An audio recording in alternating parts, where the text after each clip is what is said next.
La Epístola Universal de San Judas Apóstol. Entonces desde el versículo 11, ¿no? Ay de ellos, porque han seguido el camino de Caín, se lanzaron por lucro en el error de Balaam y perecieron en la contradicción de Coré.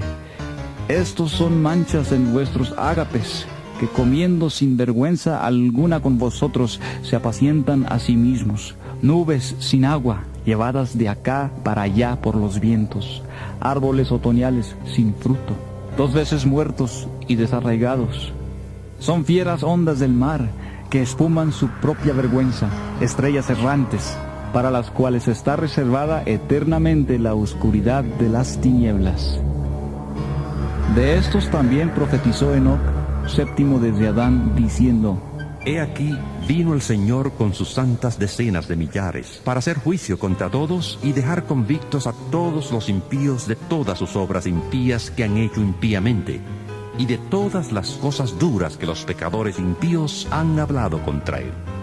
Estos son murmuradores, quejumbrosos, que andan según sus propios deseos, cuya boca habla cosas infladas, adulando a las personas para sacar provecho. Pero vosotros, amados, tened memoria de las palabras que antes fueron dichas por los apóstoles de nuestro Señor Jesucristo, los que os decían: en el último tiempo habrá burladores que andarán según sus malvados deseos. Estos son los que causan divisiones, viven sensualmente y no tienen al Espíritu. Pero vosotros, amados, edificándoos sobre vuestra santísima fe, orando en el Espíritu Santo, conservaos en el amor de Dios, esperando la misericordia de nuestro Señor Jesucristo para vida eterna. A algunos que dudan, convencedlos; a otros salvadlos, arrebatándolos del fuego; y de otros tened misericordia con temor, desechando aún la ropa contaminada por su carne. A aquel que es poderoso para guardaros sin caída y presentaros sin mancha delante de su gloria con gran alegría, al único y sabio Dios, nuestro Salvador, sea gloria y majestad, imperio y poder, ahora y por todos los siglos. Amén.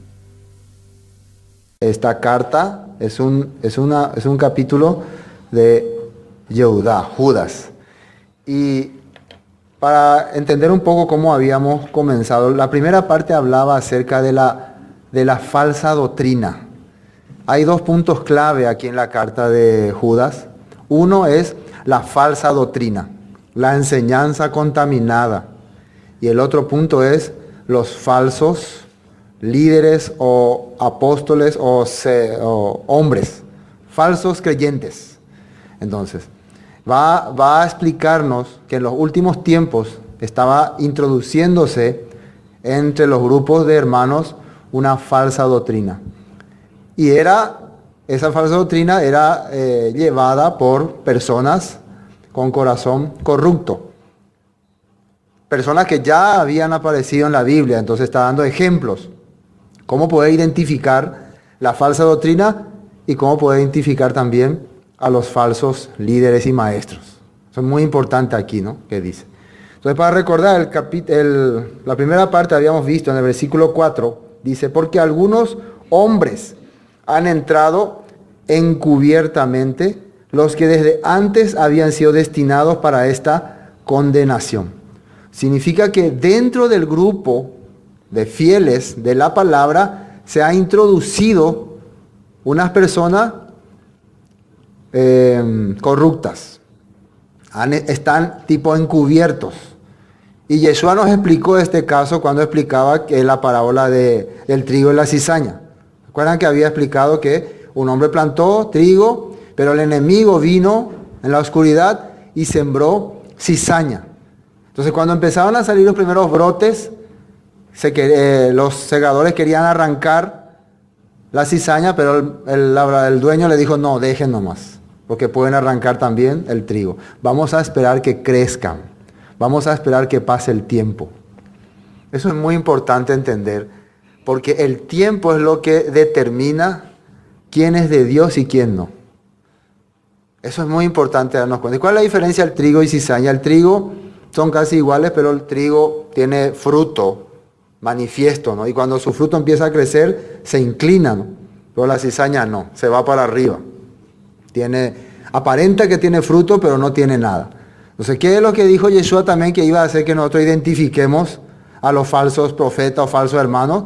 Por su fruto los conoceréis, por las manifestaciones que hagan, cómo anden, cómo se comporten, cómo vivan. Por eso vamos a identificar si son o no son de Dios. Entonces ese es un primer punto, ¿no? Después dice, destinados para esta condenación, hombres impíos, y esta es la característica de la falsa doctrina. Dice, convierten en libertinaje la gracia de nuestro Dios y niegan a Dios, el único soberano, y a nuestro Señor Jesucristo, Yeshua HaMashiach. Entonces la característica de la falsa doctrina es cambiar la enseñanza, convertir en libertinaje, dice. Hacer de algo más liviano, o decir esto ya pasó, esto ya no, esto sí, esto... Y negar al único Dios y a su Hijo. ¿Y cómo se le niega? Ya habíamos hablado, negando la Escritura, negando los misbot, los mandamientos, la palabra, uno le está negando a Dios. Esa es la característica, y eso vemos que está ahora en casi todas las denominaciones. Casi todas las denominaciones están negando la Escritura. Bueno, entonces esa es una de las características de los falsos, de la falsa doctrina. Y acá hablaba también del juicio que tenían los ángeles que abandonando su morada vinieron y se corrompieron. Y es muy importante entender que estos ángeles caídos fueron los que introdujeron herejías en la humanidad. Fueron los que metieron toda clase de pensamiento contrario a Dios. Si hoy en día hay gente que estudia la brujería, la magia negra, la ofensa, el homicidio, todas esas cosas, estos ángeles caídos fueron los que introdujeron. Por eso ellos fueron los que contaminaron a la raza humana. Bueno, entonces ya hemos visto esa parte. Ahora volviendo a lo que vamos a empezar hoy. El versículo 11 dice, ¡ay de ellos! Ahí ya empieza un ¡ay de ellos! ¡Pobre de ellos! Pobre de ellos, y eso es muy importante entender. Porque han seguido el camino de Caín y se han lanzado por lucro en el error de Balaam y perecieron en la contradicción de Coré. Y empieza usando Judas a tres personajes de la Torá, ¿no? Tres personajes de la Torá. ¿Se dan cuenta ustedes que para explicar la palabra, para explicar también los errores del pasado, Judas utiliza mucho la Torá? Era la base para explicar la palabra a las personas. Si vos no tenés la Torá como base de tu enseñanza, entonces no tenés base, no tenés base sólida. Hay muchas personas que debaten, ¿no? O dicen, no estoy de acuerdo, no me gusta, pero ni siquiera conocen la Escritura. Ni siquiera han leído a los profetas. Ni siquiera han investigado nada, pero están diciendo, no estoy de acuerdo, no me gusta, no me parece. Entonces, Judas no está hablando por hablar. Es una persona, es un apóstol que conoce la Escritura, conoce lo que está diciendo y está listo para debatir. Por eso está hablando así, ¿no? Entonces, ¿quién es el primer personaje que aparece acá? El camino de Caín. Vamos a tratar de analizar un poquito la vida de un poquito tiempo de cada uno de estos personajes. ¿Por qué le mencionó Judas? ¿Cuál era el camino de Caín? Y Caín aparece en el capítulo 4, ¿no? De Génesis, ya hemos leído muchísimo, ¿no? ¿Qué es lo que ocurre ahí? Que cuando Abel ofrece una ofrenda, un animal como sacrificio, Caín ofrece el fruto de la tierra, fruto de su cosecha. Y Dios mira con agrado la ofrenda de Caín, pero no le agrada la ofrenda, con agrado la ofrenda de Abel, perdón, pero no le agrada la ofrenda de Caín. Y cuando Dios rechaza la ofrenda de Caín, ¿qué hace Caín? Se enoja, se molesta, se dice que su semblante cambia todo, como niño malcriado, ¿no? Porque si vos haces algo malo, si vos no haces las cosas correctas, sí o sí te van a rechazar. Pero ¿por qué te enojas otra vez? Si está fallando, alguien te dice, no está bien tu trabajo, no es la manera que yo quiero. ¿Por qué te enojas otra vez? Ahí es la primera manifestación de rebeldía y de que hay una cosa maligna funcionando en el corazón de esa persona. Hay veces que ustedes fallan y alguien le reprende o le dice sus errores y se enojan ustedes. ¿Se enojan más? Sí. Entonces ahí ya tienen que entender, algo está mal conmigo, ¿no? Algo no está funcionando bien. Si he fallado. Entonces, nosotros ¿cómo podemos saber cuál era la ofrenda correcta? La ofrenda que estaba ofreciendo Abel era la ofrenda que en la Torá después aparece como la ofrenda de reconciliación. La ofrenda de reconciliación consiste en humillar tu corazón, en entregarte a Dios y reconocer que habías fallado o que tus ancestros habían fallado y querer unirte otra vez con Él para ahora sí poder servirle. ¿Entiendes? Esa es la ofrenda de reconciliación. Y la ofrenda que Caín ofreció era la ofrenda de dedicación. La ofrenda de dedicación era cuando ya vos estás reconciliado con Dios y cuando Dios te bendice y te da la abundancia de productos, entonces vos venís de tu corazón bondadoso, le ofrecés, le dedicás a Dios. Porque Él te ha servido, porque has recibido unión con Él, porque está unido con Él. ¿Entiendes, no? Pero Caín presentó el fruto de la tierra, el esfuerzo de su trabajo, pero sin haberse reconciliado con Dios. Esto quiere decir que lo que él está ofreciendo a Dios es su obra, su esfuerzo, sin necesidad de la ayuda de Dios. Esto significa. Como diciéndole, yo no necesité de tu trabajo, de tu obra, de tu ayuda, yo solo puedo presentar la ofrenda. Entonces no necesita humillarse, no necesita inclinarse a Dios, no necesita arrepentirse de nada, porque él se siente que está bien. Eso es el camino de Caín. Esa es la característica de las personas que no quieren doblegar su corazón ante nadie. Simplemente quieren manifestar buenas acciones. Y con sus buenas acciones quieren demostrar que están bien delante de Dios. Pero no era un problema muy grave. Dios le dijo a Caín, si bien hicieres, no serás enaltecido. Y si no hicieres bien, el pecado está a la puerta. ¿Qué quiere decir? Caín, si haces las cosas correctas, yo te voy a enaltecer. Así le está hablando Dios. Si haces como a mí me gusta, yo te voy a exaltar. Quiere decir que Caín tendría que haber escuchado esa voz y decir, sí, Señor, discúlpeme, me equivoqué, ahora sí voy a hacer como a usted le gusta. Y ya se solucionó el problema, ¿no? Pero cuando hay un corazón perverso, cuando hay algo malo adentro, eso que parece para algunos tan sencillo, se complica demasiado. Parece tan sencillo, ¿no? Una persona que es de corazón sencillo, humilde, sí me equivoqué, bueno, voy a hacer de nuevo. Pero alguien que tiene el corazón duro no va a aceptar. Se molesta. Y vemos lo que ocurrió, ¿no? Al final mató a su hermano. Vamos a ver aquí en el 1 Juan capítulo 3, Juan se acuerda de Caín. ¿Y qué dice?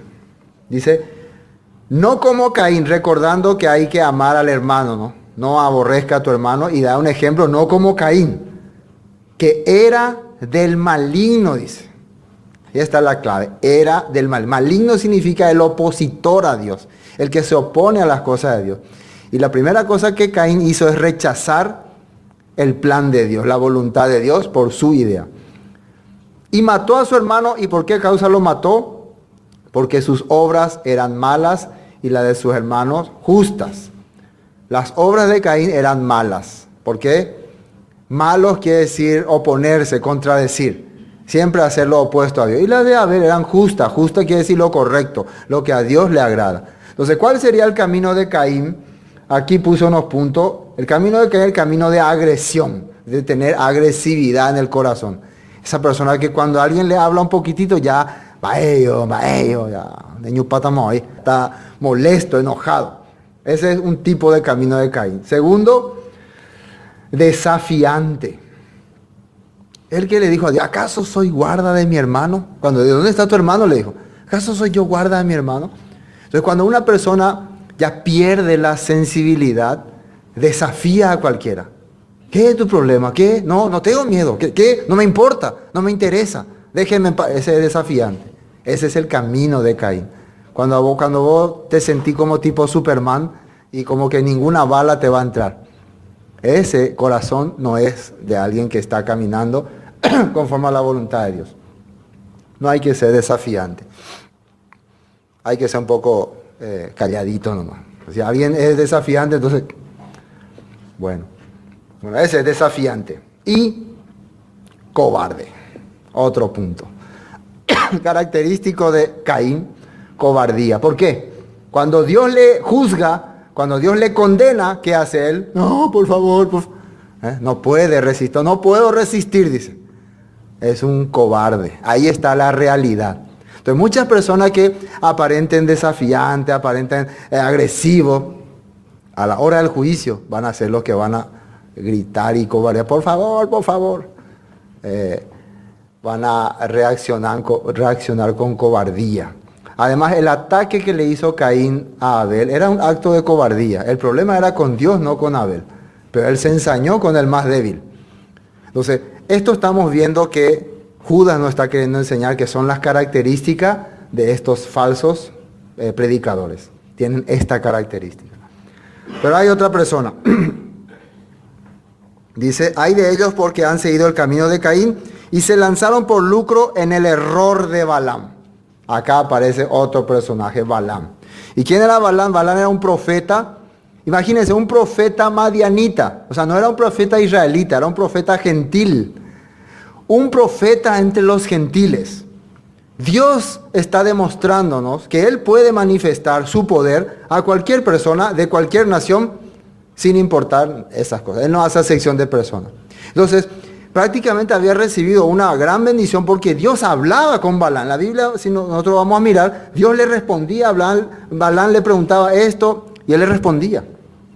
Entonces, eso es una gran bendición. No todos lograban esa bendición. Entonces, esto es una prueba, escuchen muy bien, que alguien que dice, yo escuché la voz de Dios, yo escucho la voz de Dios, Dios me habla, no quiere decir que está bien delante de Dios. No quiere decir que hace las cosas perfectamente. O es una prueba fundamental ya, de que hace las cosas correctamente. Dios me habla, yo escuché la voz de Dios, yo oí lo que Dios decía. Sí, oí lo que Dios decía, pero no es suficiente prueba para ver que cumplió. Además, si ustedes leen la profecía sobre Israel y sobre Yeshua que hizo Balaam en el libro de Números, se van a sorprender.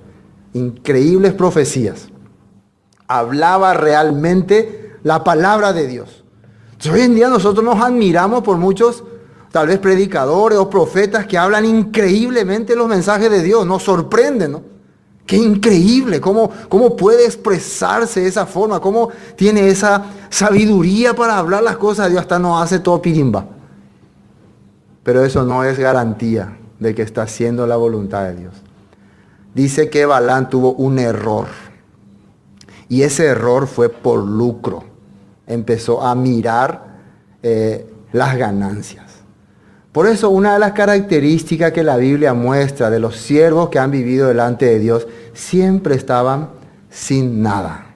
Siempre no tenían nada. ¿Se acuerdan cuando Eliseo, no, le curó a Naamán de su lepra? Y Naamán le quiso dar dinero, le quiso dar mucho.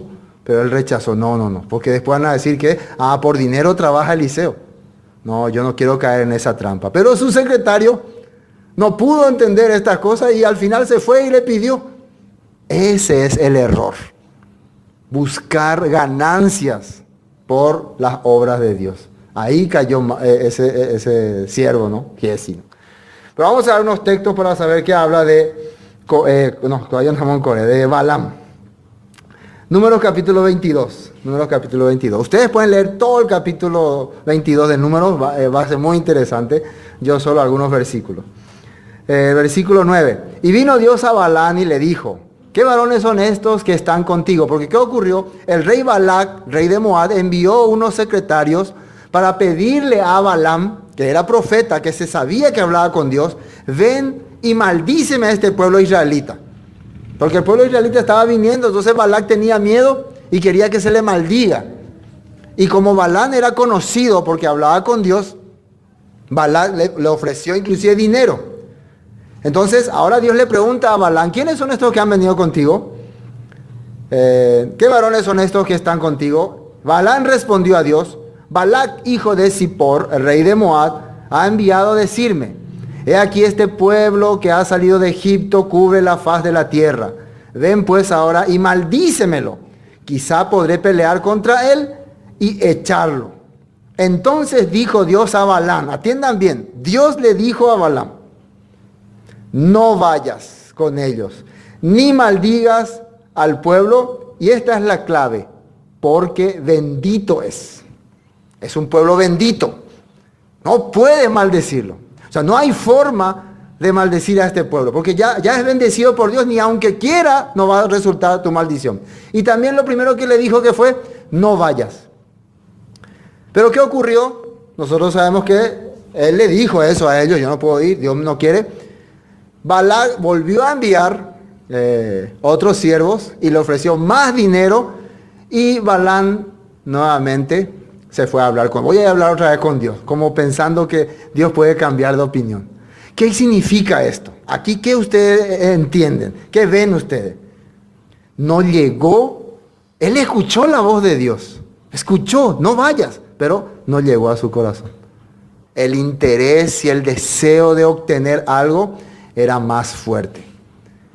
Lastimosamente hay muchas personas que leen la Biblia, observan la palabra, pero el interés y el deseo de hacer ganancia hace que, no, pero tal vez Dios me va a bendecir así. Tal vez Dios le pone otra vez un tal vez. Y ahí ya están cometiendo un error por lucro. Ahí ya están fallando. Pero hay más. Vamos a ver versículo 32. Vamos a hacer una saltadita. 32. Y el ángel del Señor le dijo, ¿por qué has azotado tu asna estas 3 veces? He aquí yo he salido para resistirte, porque tu camino es perverso delante de mí. Y ustedes tienen que leer todos los versículos para entendernos. Pero ¿qué ocurrió? Que al final Dios le permitió ir a Balaam. Bueno, andate, le dijo, pero no vas a maldecir. Y mientras él, contento él se iba, le apareció un ángel con una espada. Conocen la historia, ¿no? Y él no veía eso. Él le pegaba a la burra, y al final la burra le habló. Pero él, más tonto, le contestó a la burra. Todavía, ¿no? Le contestó a la burra. Entonces ahí aparece el ángel y le dice, el camino que está siguiendo es perverso. Con todas estas manifestaciones, Balaam ya tenía que haberse dado cuenta, a Dios no le gusta lo que estoy haciendo. Pero otra vez él pregunta, bueno, si tú quieres, no voy a ir. No, él directamente tenía que oponer, no voy a ir, no voy a hacer. Pero en su corazón estaba ese deseo. ¿Qué ocurre? Finalmente él tiene que bendecir al pueblo. Las mejores bendiciones que se puede haber oído las dijo Balaam. Las mejores, las profecías más certeras sobre Israel, él las dijo. Y Balac se enojó por eso y no le pagó nada. Yo te contraté para que me maldiga este pueblo y tú al final le has bendecido. No te voy a pagar nada. Entonces, Balaam se molestó. Bueno, yo hice la voluntad de Dios, pero no quedó satisfecho. Es el famoso que predicó lo que Dios quería, pero no ganó nada. No recibió ninguna recompensa. Hizo una full campaña, un seminario de mucho poder, pero nadie ofrendó nada. Nadie puso nada en el alfolí. ¿Cómo fue esa noche de campaña? No hubo nada y fue un fracaso, ¿no?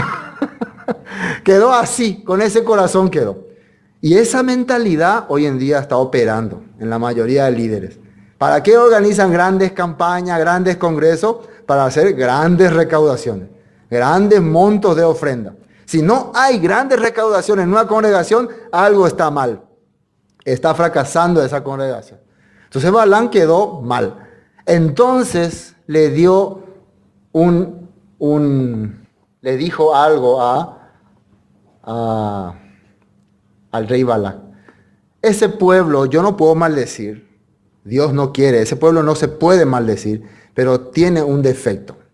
¿Cuál es su defecto? Si ellos transgreden la palabra de Dios, Dios le va a abandonar.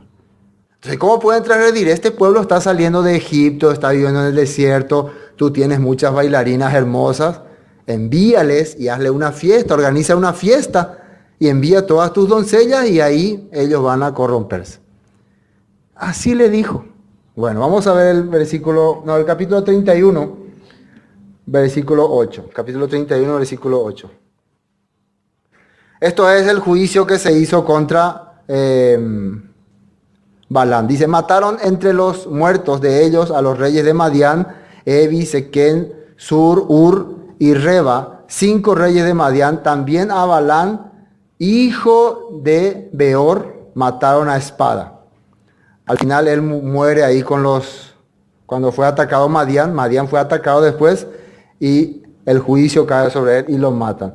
Ahora el versículo 14, el 31-14, dice, Y se enojó Moisés contra los capitanes del ejército, contra los jefes de millares y de centenas que volvían de la guerra. Y le dijo Moisés, ¿por qué habéis dejado con vida a todas las mujeres? Y aquí por consejo de Balán, ellas fueron causa de que los hijos de Israel prevaricaran contra el Señor. En lo tocante a Baal peor, porque hubo mortandad en la congregación del Señor. Entonces, estos, después de atacar a Madián, de matar a muchas personas, ellos trajeron algunas mujeres prisioneras. Entonces Moisés ve esto, ¿por qué trajeron a estas mujeres prisioneras? Porque Moisés le aconsejó a Balac para que envíe a estas mujeres para pecar. Nuestro pueblo tuvo gran mortandad. Mátenle a todas estas mujeres. Entonces estamos viendo acá, lo que yo quiero resaltar es que Balaam fue el que dio el consejo, como venganza. Entonces, ¿cuál sería los errores de Balaam? La característica de Balaam podría ser, él tiene, como puse acá, codicia hacia el dinero, trabajo por lucro y corazón vengativo. Ese es el corazón de que no logro mi objetivo, entonces no me importa más nada. Tipo, me voy a vengar de esta persona. Esta es una característica de muchos líderes de hoy ahí. Si no logran su objetivo con los miembros, usan la venganza. Empiezan a atacar, empiezan a hablar mal de ellos. Y ese hermano no tiene luego la fe, ese hermano es un corrupto. Empieza a bajarle la caña, como se decimos popularmente. Esa es una de las características de Balaam. Si no logra el objetivo con los hermanos, con los miembros, de lograr una meta, entonces son todos unos malditos y merecen morir. Se van a ir todos al infierno. Entonces, esa es la característica de este señor Balaam. Segunda de Pedro capítulo 2, vamos a leer, Segunda de Pedro capítulo 2. Segunda de Pedro capítulo 2. Fíjense que se le mencionó mucho a este señor. Dice, el versículo 15, ¿no? Han dejado el camino recto y se han extraviado siguiendo el camino de Balaam, hijo de Beor, el cual amó el premio de la maldad, dice. Amó el premio de la maldad. Increíblemente hay personas, hay líderes que cuando se molestan con un grupo o una persona, hacen terribles cosas, ¿no? Y se satisfacen cuando esas personas fracasan. Por ejemplo, y caerá la maldición sobre estos hermanos. Y si le ocurre algo a esos hermanos, como hace una gloria, como que se satisfacen, sienten bien porque han caído, porque les ha pasado algo. Eso es el camino de Balaam. ¿Qué les parece? Están felices por la desgracia de los demás. Pedro está diciendo eso. Y fue reprendido por su iniquidad, pues una muda bestia de carga, hablando con voz de hombre, refrenó la locura del profeta. Dice. Apocalipsis capítulo 2, versículo 14. Apocalipsis capítulo 2. Pero tengo unas pocas cosas contra ti, que tienes ahí a los que retienen la doctrina de Balaam. Y es una enseñanza. ¿Qué tipo de enseñanza? Enseñar a una estrategia para que se corrompan algunos. ¿Cómo hacer para que esta persona caigan? ¿Cómo hacer para que esta persona tropiecen? Esa es la doctrina de Balaam. Que enseñaba a Balac a poner tropiezo ante los hijos de Israel y a comer de cosas sacrificadas a los ídolos y a cometer fornicación. Porque ellos presentaron un festival donde sacrificaban animales a sus dioses, y generalmente en las fiestas de sacrificio se ofrecían comidas impuras, comidas no aptas, y también baile, bebida y toda clase de pecado. O sea, le organizó una fiesta, un carnaval. Esa era la doctrina de Balaam. Organizar algo para divertir a la gente y al final que caiga. Creo que hemos entendido bien. El otro personaje. Y se lanzaron por lucro en el error de Balaam y perecieron en la contradicción de Coré. ¿Quién es Coré? Coré es de la tribu de Leví, pariente de Moisés. Él, mientras vivía en Egipto, ocupaba altos cargos entre los esclavos.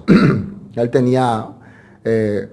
inclusive él era el que juntaba las provisiones para repartir al pueblo. A él se le entregaba todo y él repartía, ¿no? Entonces él podía quedarse siempre con la mejor parte, ¿no?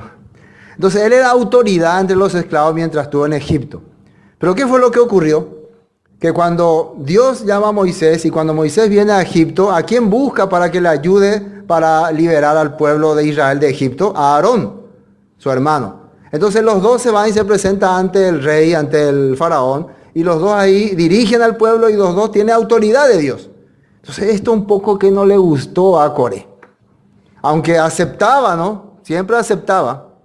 Pero pasando el tiempo, él empezó a pensar que yo ¿por qué tengo que someterme a ellos si yo fui siempre autoridad? A mí siempre me respetó el pueblo, siempre me siguió a mí, yo tenía más carisma, yo sabía dirigir más bien. Moisés nunca estuvo con nosotros, Aarón siempre fue un fracasado. ¿Por qué yo tengo que someterme a ellos? Además yo soy levita también. Yo también puedo hablar de parte de Dios, yo también, el famoso yo también. Entonces él quería ser autoridad. Él era un tipo dirigente. Tipo esos que juntaba a la gente y le hablaba y empezaba a hablar así, haciendo grupos. Ese tipo de cosas. Entonces cuando Moisés hablaba, él le contradecía. Moisés decía esto y él se oponía. No, no es así, no es así. Constantemente estaba rechazando a Moisés. Entonces al final, un día, ya se harta, como se puede decir, ya decide, ahora voy a ponerme en contra de Moisés definitivamente. Y eso vamos a ver, vamos a leer un poquito. Número 16, fíjense lo que dice. Número 16.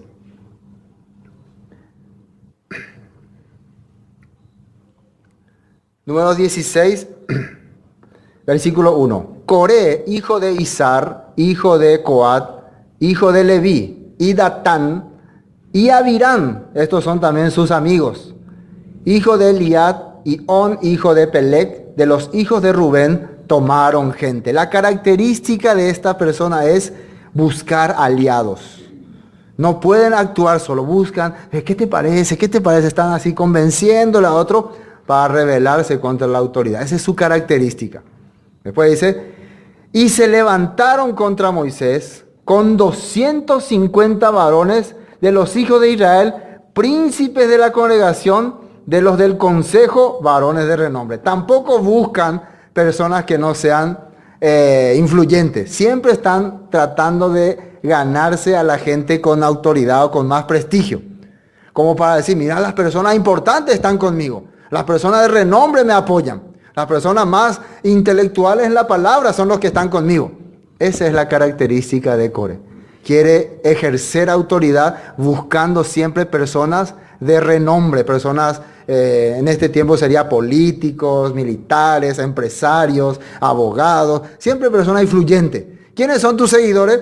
Y mis seguidores son... Entonces, tus seguidores son empresarios.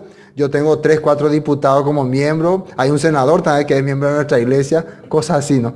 Siempre está aquí. Entonces piensa que eso le da autoridad. Yo siempre estoy predicando de tales lugares, tales coliseos. Me presento con tales personas. Entonces, ya nosotros vemos que él sentía que, ¿por qué no voy a ser entonces yo líder? Si los príncipes, los principales, la gente de renombre está conmigo, ¿por qué tiene que Moisés ser la autoridad? Y ahí ustedes, ¿qué pueden darse cuenta? ¿De qué se olvida Coré? ¿Qué es lo que Coré no está dándose cuenta? A ver, ¿qué creen ustedes?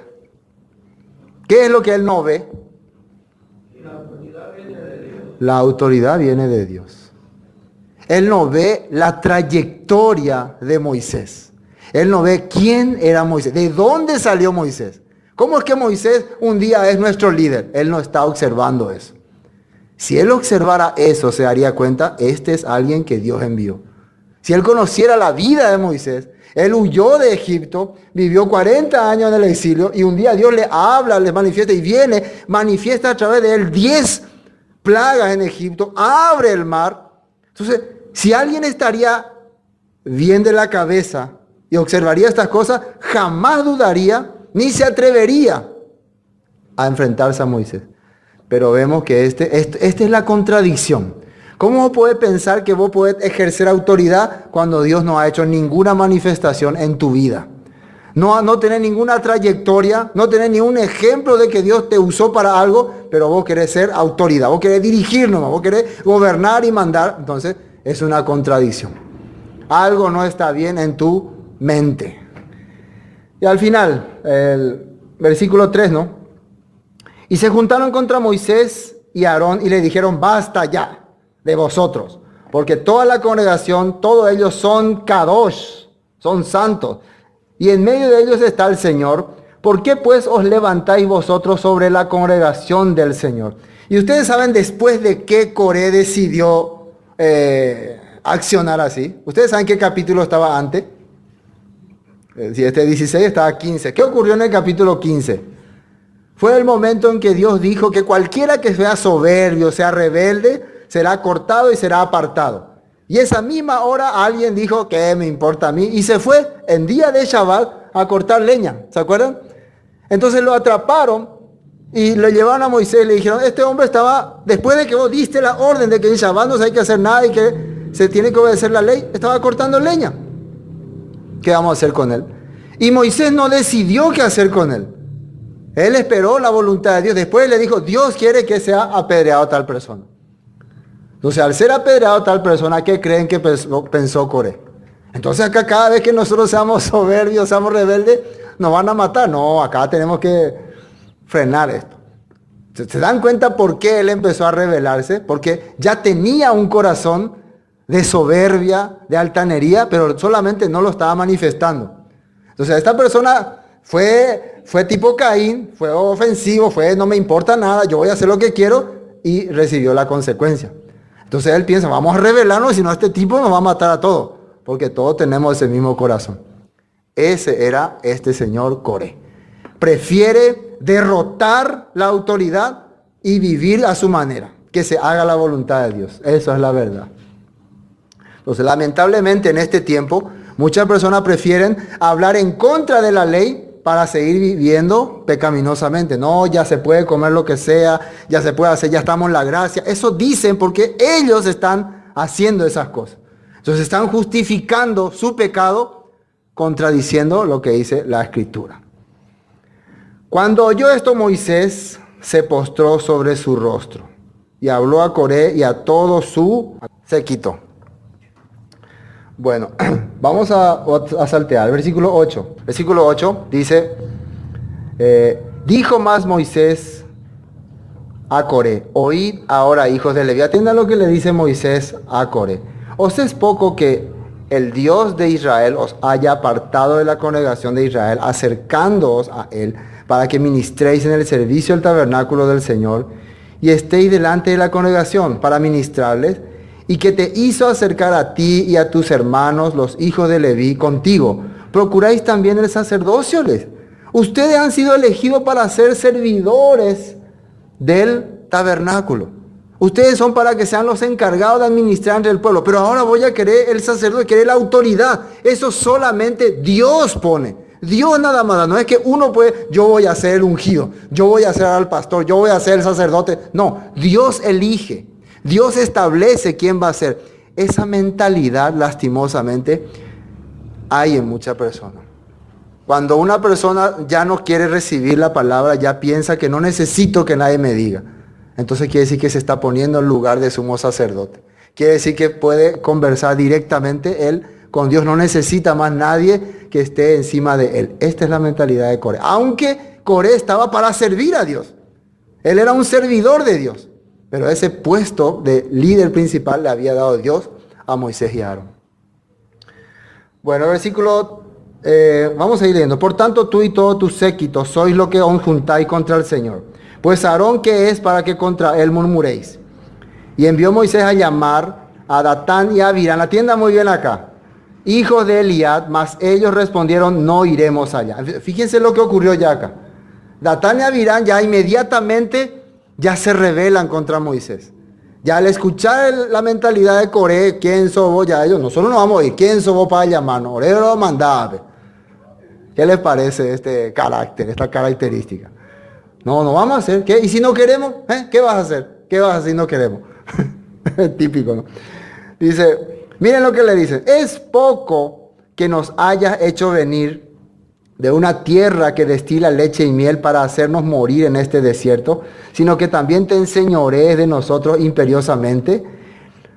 Ni tampoco nos has metido tú en tierra que fluya leche y miel, ni nos has dado heredades de tierras y viñas. Sacará los ojos de estos hombres, no subiremos. Ya. Están rechazando todo lo que ha ocurrido hasta hoy. Es mentira esto de la tierra prometida, todo es falso. Al final, la gente que se rebela contra la autoridad termina diciendo esto. Todo es falso, no hay que creer nada, ¿no? Y ustedes ya saben el final, ¿no? Vamos a ver si no alcanza. 31, versículo 31. ¿Qué ocurrió? Y aconteció, versículo 31, que cuando cesó de él de hablar todas estas palabras, se abrió la tierra que estaba debajo de ellos. Abrió la tierra su boca y los tragó a ellos, a sus casas, a todos los hombres de Coré y a todos sus bienes. Y ellos con todo lo que tenían descendieron vivos al Seol y los cubrió la tierra y perecieron en medio de la congregación. ¿Qué pasó con ellos al final? Se abrió la tierra y los tragó. Juicio de Dios cayó sobre ellos. Hay que analizar bien, porque hoy en día cualquiera te acusa de Coré. No, hay que analizar bien quién era Coré. Y qué era lo que qué es lo que él pretendía. Él pretendía ser autoridad. O pretendía que nadie le diga lo que tiene que hacer. ¿Por qué? Y vemos que porque justamente había ocurrido una transgresión, había ocurrido un pecado por orgullo. Ese hombre que pecó en el Shabbat era por orgullo, por altanería. Entonces, Coré, ¿qué quería cuidar? Quería cuidar su posición porque él era un hombre orgulloso y todos los que estaban con él también. Eso fue lo que ocurrió. Esa es la contradicción de Coré. Querer ser líder de una congregación que vive para Dios, pero tener un corazón orgulloso, altanero y vivir contrario a la palabra. Rechazar todas las cosas de Dios. Entonces, no cuadra, ¿no?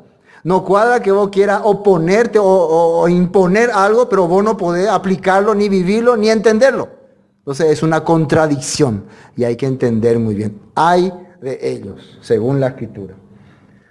Bueno, continuando con Judas. Solo este versículo 11 nos tomó todo este tiempo. Entonces vamos a irnos más rápido. Estas son, dice, manchas en vuestros ágapes, que comiendo impúdicamente con vosotros, se apacientan a sí mismos.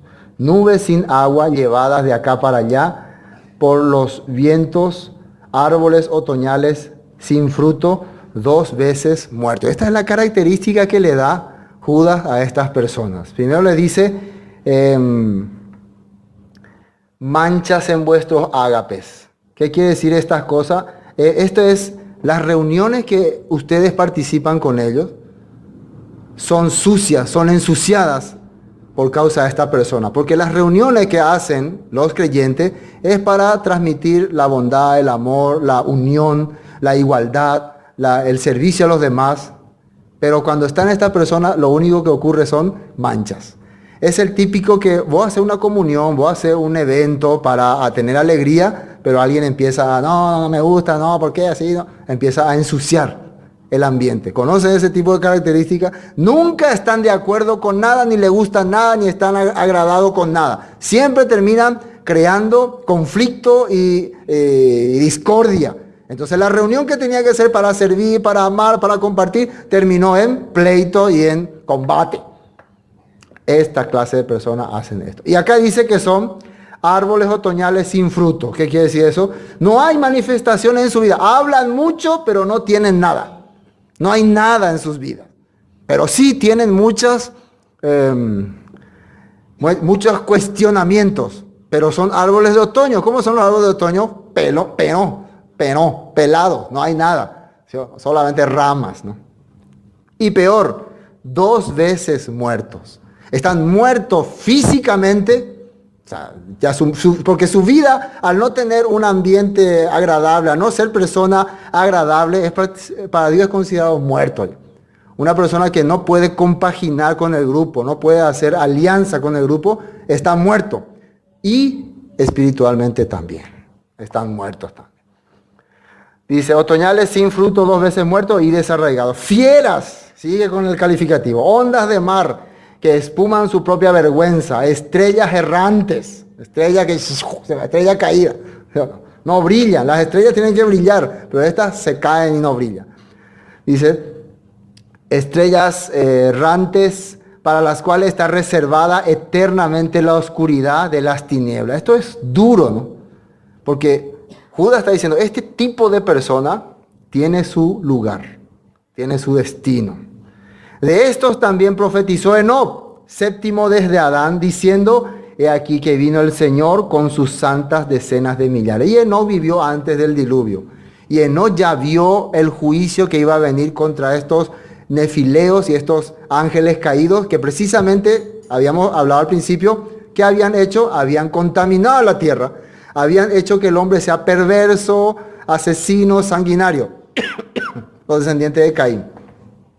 ¿Quién vio el juicio contra esta persona? Enoc vio.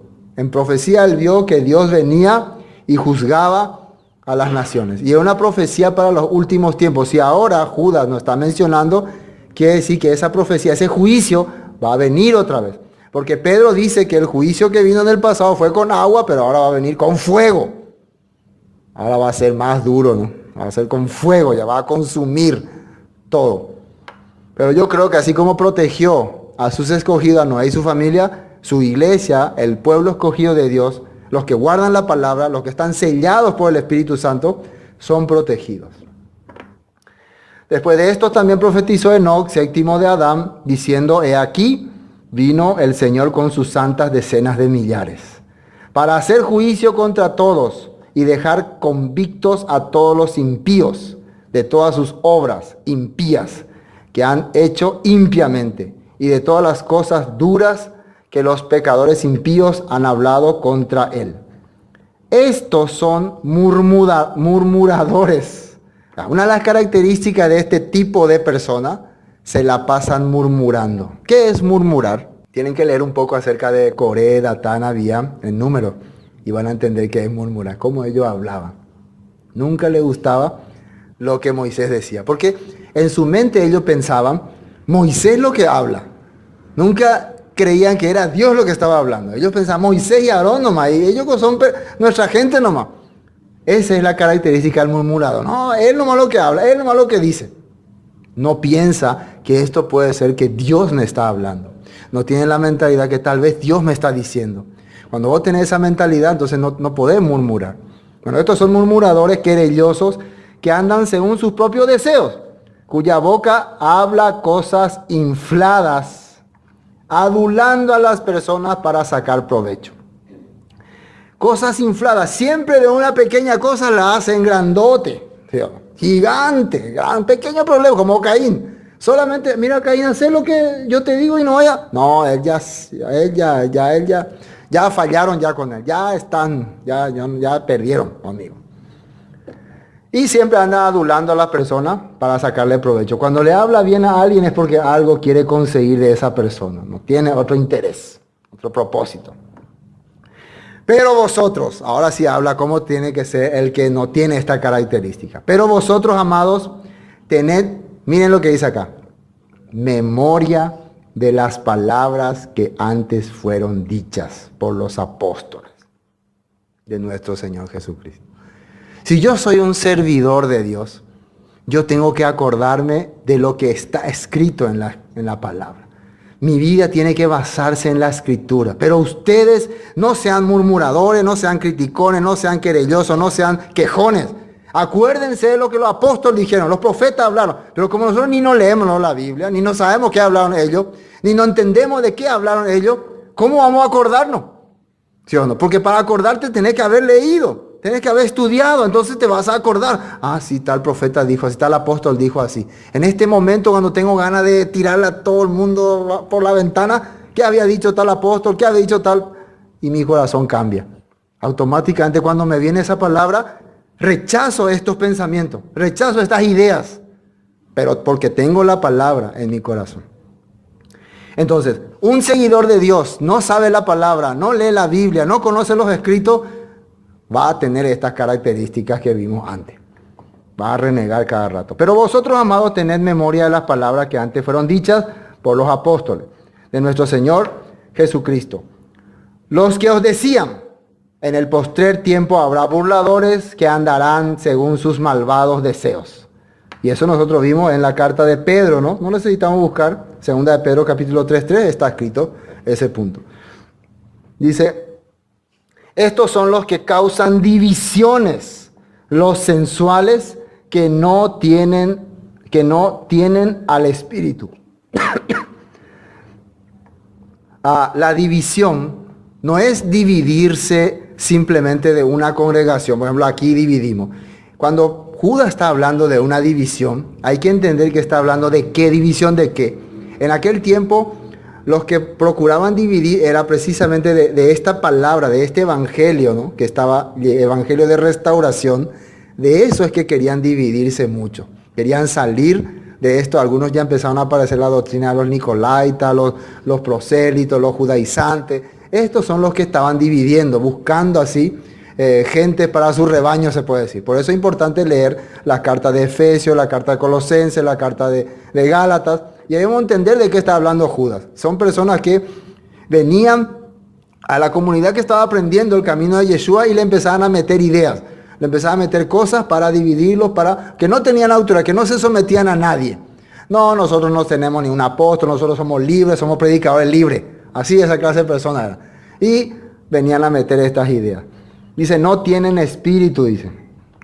Pero vosotros, amados, edificando sobre vuestra santísima fe, orando en el Espíritu Santo. Hay que edificarse sobre la emuná, sobre una fuerza que corre, tiene autoridad, da vida y alaba a Dios, ¿no? ¿Y cómo viene la fe?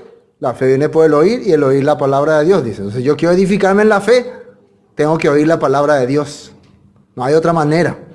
No es, tengo fe, tengo fe, tengo fe. No, no es así, ¿no? Tengo que oír la palabra de Dios.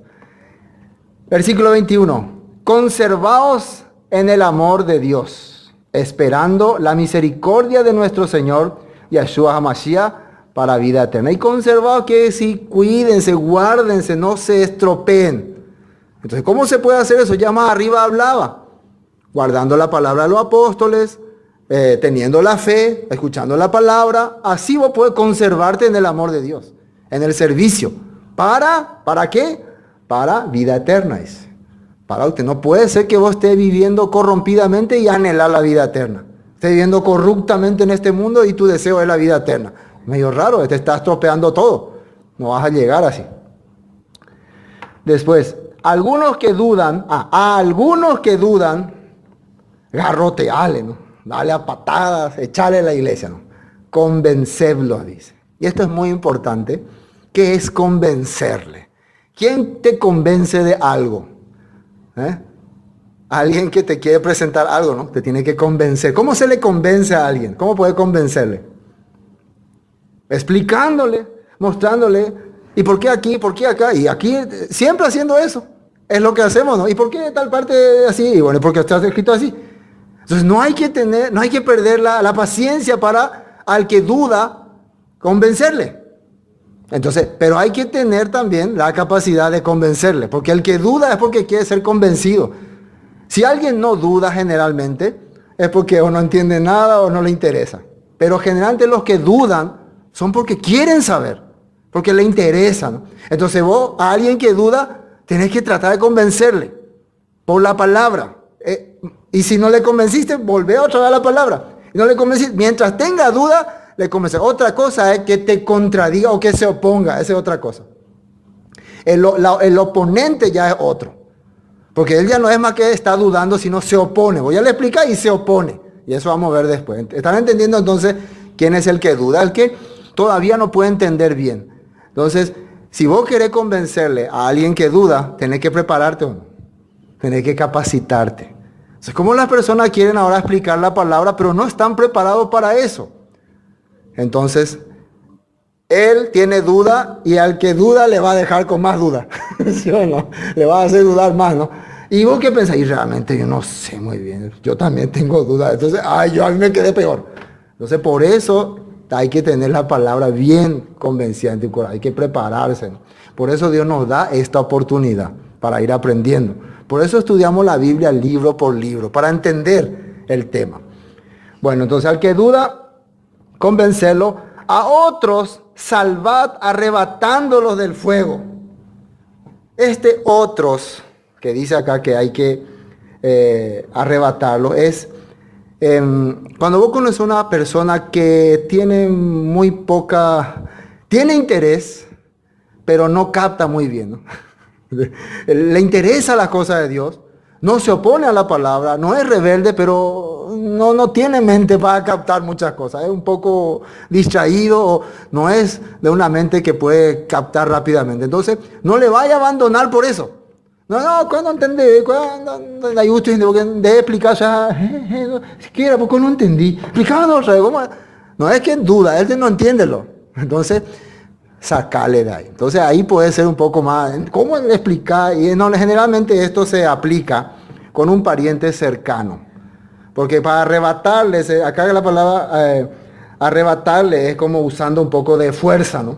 Usando un poco de autoridad, ¿no? Y eso no vas a hacer con una persona extraña. Entonces puede ser con tu tío, tu hermano, tu hijo, por ejemplo. Hijo, ¿cómo lo que no entiende? Venía que te iba a explicar otra vez. Pero, papá, no, y que se te iba a explicar otra vez. Y explicarle. Y si no entiende, explicarle. Y si no quiere venir, igual nomás, porque vos sos su papá, tenés autoridad. Esa clase. O sea, mientras pueda oírte, claro, porque llegará el tiempo en que ya no quiera saber más nada, ahí ya no puede hacer nada. No sé si me captan.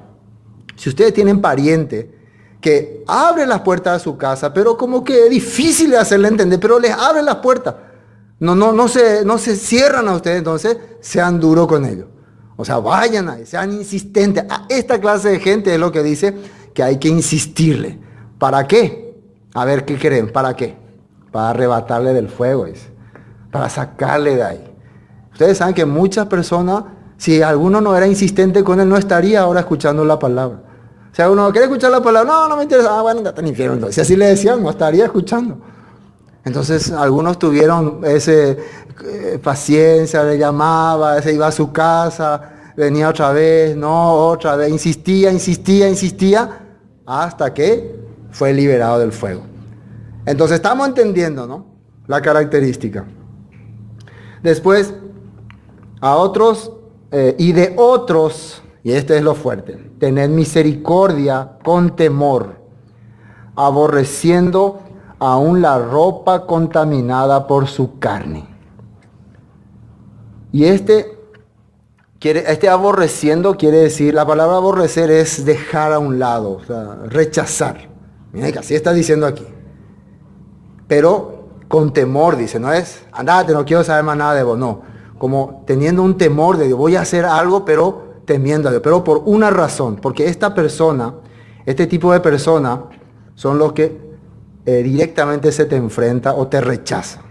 Directamente, no quiero que usted no me diga, no creo lo que vos me decís. Entonces, no le vaya a insistir a esta persona. Y tampoco no quiere dejar su vida corrupta. No quiere dejar el estilo de vida que no me vas a dejar, no voy a dejar las cosas, voy a vivir todavía así. Entonces, con temor, bueno, hasta aquí nomás. Gracias, discúlpame. Retírate nada más. Pero siempre con el corazón dispuesto a poder recibirlo otra vez si viene arrepentido. Pero no le vaya a insistir más. Esa palabra aborreciendo significa eso, aún la ropa contaminada por su carne. Quiere decir, su presencia mismo tener que cortar. Y muchas veces lastimosamente muchas veces tenemos que actuar así. Y cuando más duele es cuando es un pariente cercano, o un amigo, o un ser querido, ¿no? Pero si esta persona tiene una característica rebelde, una vida corrompida, ¿qué podemos hacer con eso? Mira, esta vida no es buena, mira mi amigo, yo te quiero mucho, pero la vida que estamos llevando la vida que está llevando no es correcta, yo no voy a poder caminar contigo así. Entonces, si él no quiere entender este punto, duro esto no. Si es un conocido de por ahí, alguien que no me importa tanto, ¿qué importa? No me quiero más ver, pero vamos a pensar si es un pariente, un amigo, que se actúa así. Si es mi hijo, por ejemplo.